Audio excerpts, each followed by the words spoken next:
सोचिए, कुरुक्षेत्र का मैदान है, सेनाएं तैयार हैं और युद्ध बस शुरू होने को है।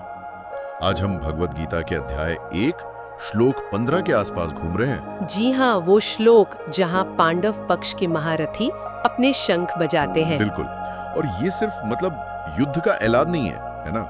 नहीं, इसमें कुछ और भी है। हाँ, बहुत कुछ है।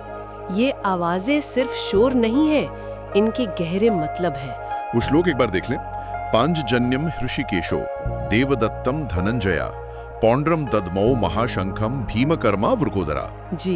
इसका मतलब हुआ कि कृष्ण ने अपना पांचजन्य शंख बजाया। हाँ, और अर्जुन ने देवदत्त, और भीम ने वो जो वृकोदर और भीमकर्मा कहे जाते हैं, उन्होंने बजाया अपना पौंड्र शंख, महाशंख। चलिए इसी को थोड़ा खोलते हैं। सबसे पहले कृष्ण, उन्हें हर्षिकेश कहा गया है, इंद्रियों के स्वामी। वो बजाते हैं अपना पांचजन्य शंख। इसका क्या मतलब हुआ? सिर्फ ये कि मैं यहाँ हूँ? नहीं नहीं, इससे कहीं ज्यादा। देखिए, कृष्ण का पांचजन्य बजाना दिखाता है कि वो पांडवों के साथ हैं पूरी तरह, उनका दिव्य समर्थन है। और ऋषिकेश नाम यहाँ बहुत अहम है, जो इंद्रियों के स्वामी है, जो भाग्य के कह सकते हैं नियंत्रक हैं, वो युद्ध का संचालन कर रहे हैं। अच्छा, तो ये एक तरह से दैवीय अधिकार की घोषणा है, और ये भी कि धर्म की जीत पक्की है। समझ गया। मतलब ये सिर्फ शुरुआत नहीं बल्कि एक तरह से परिणाम की घोषणा भी है। हाँ, कह सकते हैं। फिर आते हैं अर्जुन, धनंजय।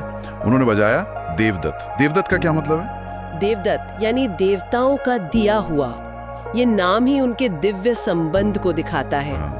ये दिखाता है कि अर्जुन सिर्फ एक योद्धा नहीं है, वो एक नायक है जिन्हें देवताओं का आशीर्वाद प्राप्त है। और धनंजय नाम, वो भी कुछ कहता है। बिल्कुल, धनंजय का मतलब सिर्फ धन जीतना नहीं है।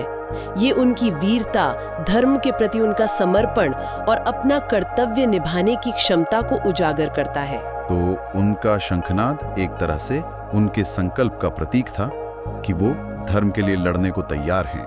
एकदम सही। और उन्हें दैवीय मार्गदर्शन भी प्राप्त है। ये भी देवदत्त शंख दिखाता है। ठीक है, तो कृष्ण का शंख दैवीय अधिकार दिखाता है, अर्जुन का कर्तव्य और दिव्य सहायता। और फिर भीम, वृकोदर और भीमकर्मा, उनका पौंड्र शंख। ये तो सुनने में ही शक्तिशाली लगता है। हाँ बिल्कुल, भीम का पौंड्र शंख उनकी जबरदस्त ताकत, उनके पराक्रम, उनकी हिम्मत का सीधा प्रतीक है। उनके नाम ही देखिए, वृकोदर, भीमकर्मा, मतलब असाधारण शक्ति, भयंकर काम करने वाले। तो उनका शंखनाद मतलब दुश्मनों के लिए एक चेतावनी। हाँ, एक गूंज जो उनके दिल में डर पैदा कर दे। ये दिखाता है कि वो कितने निडर रक्षक है और दुश्मन का सामना करने को पूरी तरह तैयार, बिना किसी झिझक के। तो ये सिर्फ अलग अलग शंख नहीं हुए फिर? नहीं नहीं, ये सिर्फ वाद्य यंत्र नहीं है, ये प्रतीक है जीत के, शक्ति के और देवीय कृपा के। और जब ये तीनों आवाजें एक साथ गूंजती हैं, कृष्ण, अर्जुन, भीम, हाँ, तो वो गूंज एक मिला जुला संदेश देती है।